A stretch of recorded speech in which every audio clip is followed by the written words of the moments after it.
আজকের আলোচনার বিষয়বস্তু আমাদের যে নতুন যে ফাইন্যান্স বিল আসছে এখানে আমাদের ট্যাক্সের কি ইম্প্যাক্ট এবং নতুন যে রেট সেই রেটটা নিয়ে ধারণা দিচ্ছি নাম্বার ওয়ান। নাম্বার টু, এই নতুন রেট অনুযায়ী আপনার ট্যাক্স কত বাড়বে এবং আপনি 30শে জুনের মধ্যে আপনার কি পরিমাণ নতুন করে ইনভেস্টমেন্ট করতে হবে সেটা নিয়ে একটু ধারণা দিচ্ছি আজকে। আমরা যদি এই রেটটা দেখে থাকি, এখানে আমরা দেখতে পাচ্ছি গত বছর মানে 2025-26 মানে পর বর্ষ যেটা এখন চলছে 30শে জুনে শেষ হয়ে যাবে। এখানে আমরা দেখতে পাচ্ছি ফার্স্ট 3,50,000 টাকার উপর ট্যাক্স দিতে হবে না, এটা মানে সাধারণ মেইলদের ক্ষেত্রে। এরপরে আস্তে আস্তে হয়তো ধাপে ধাপে ট্যাক্স রেট বাড়বে। এবং সেকেন্ড যে আপনার স্ল্যাব, সেখানে 1,00,000 টাকার 5%, এরপরে 4,00,000 টাকা 10%, 5,00,000 টাকা 15%, এবং নেক্সট 5,00,000 টাকা 20%, এবং যে রিমেইনিং যে ব্যালেন্স সেটার উপরে আপনার 25% ট্যাক্স দিতে হবে। আর নো পাঁচ 3,75,000 টাকার উপরে আপনার ট্যাক্স দিতে হবে না, আপনার ট্যাক্স ফ্রি স্ল্যাব। এবং প্রথম যে 5%-এর যে একটা স্ল্যাব ছিল সেটা উঠে গেছে, এবং প্রথমেই 3,00,000 টাকার উপর 10%, তারপরে 4,00,000 টাকার উপর 15%, 5,00,000 টাকার উপর 20%, এবং পরবর্তী 20,00,000 টাকার উপর 25%, এবং ফাইনালি যে রিমেইনিং ব্যালেন্স থাকে তার উপর 30%। এর মানে সবার জন্য ট্যাক্সের পরিমাণ বাড়বে, এবং কি বাড়বে সেটা নিয়ে আমি একটু ছোট্ট করে ক্যালকুলেশন দিচ্ছি।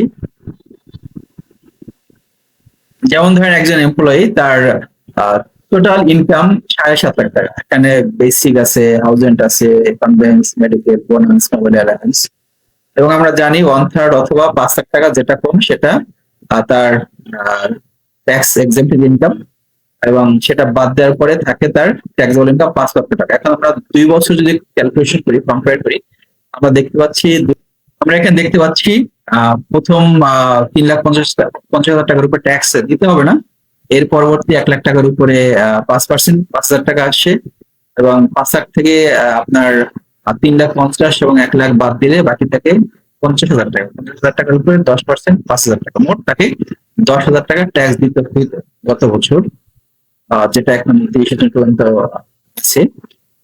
নেক্সট ইয়ার থেকে, নেক্সট জুলাই মাসের 1 তারিখ থেকে সেই 5,00,000 টাকার উপরে যে তার ট্যাক্স আসে সেটা আমরা দেখি যে ট্যাক্স ফ্রি লিমিট এখানে 3,75,000 টাকা, এবং এখানে আমাদের যদি আমরা বাদ দিই 5,00,000 থেকে 3,75,000 বাদ দিলে 1,25,000 টাকা আসে। 1,25,000 টাকা 10% হলে 12,500 টাকা। দ্যাট মিনস তাকে 12,500 মাইনাস 10,000, 2,500 টাকা বেশি ট্যাক্স দিতে হবে।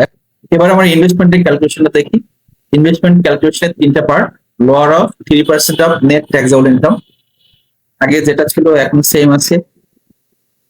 এর পরবর্তী ছিল আমাদের 15% অফ অ্যাকচুয়াল ইনভেস্টমেন্ট, এবছর এটা চেঞ্জ হয়ে 10% চলে আসছে। দ্যাট মিনস আমাদের বেনিফিট কমে গেছে। এবং হায়ার যে লিমিট ছিল, হায়ার লিমিট ছিল আপনার 10,00,000 টাকা, এবং 10,00,000 টাকা আপনার বেনিফিট পেতে হলে আপনাকে ইনভেস্টমেন্ট করা লাগতো 66,66,667 টাকা, মানে 15%। এর 15% 10,00,000 টাকা। এবছর সেই হাইস্ট লিমিটটা নিয়ে আসা হয়েছে 7,50,000 টাকা। 7,50,000 টাকা আপনাকে ইনভেস্টমেন্ট বেনিফিট পাওয়ার জন্য আপনার 75 লক্ষ টাকা ইনভেস্টমেন্ট করতে হবে। দ্যাট মিনস আপনি যদি এবছর 7,500,000 টাকা বেনিফিট পেতে চান, সেক্ষেত্রে আপনাকে 75 লক্ষ টাকা ইনভেস্টমেন্ট করতে হবে, যেটা গত বছর আপনি 50 লক্ষ টাকা করলে হইতো। দ্যাট মিনস আপনার এবছর আমাদের যে অ্যাকাউন্টিংটা ছিল, যে 5,00,000 টাকা যে ট্যাক্স ক্যালকুলেশন করলাম, এই 5,00,000 টাকা আপনি যদি আপনার নেট ট্যাক্সেবল ইনকাম হয়, সেই 5,00,000 টাকা আপনার এখান থেকে আপনি বেনিফিট পেতে হলে আপনি 3%-এ কত 15,000 টাকা আপনি বেনিফিট পেতে পারেন। তো 15,000 টাকা বেনিফিট পাওয়ার জন্য আপনাকে আপনার 1,00,000 টাকা ইনভেস্টমেন্ট করতে হবে। 15 লক্ষ ভাগ 0.15%। আর এবছর এই 15 লক্ষ টাকা বেনিফিট পেতে হলে আপনাকে 1.5 লক্ষ টাকা ইনভেস্টমেন্ট করতে হবে। দ্যাট মিনস 15 লক্ষ ভাগ 0.1%। এর মানে আপনার এডিশনাল 50,000 টাকা বেশি ইনভেস্টমেন্ট করতে হবে। দ্যাট মিনস আপনি জুলাই 2001 সালে যে রিটার্নটা সাবমিট করবেন, সেখানে আপনি যে ইনভেস্টমেন্টে বেনিফিট পেতে হলে আপনাকে গত বছর যে ইনভেস্টমেন্টটা করেছেন তার থেকে বেশি ইনভেস্টমেন্ট করতে হবে, সেটা 50%।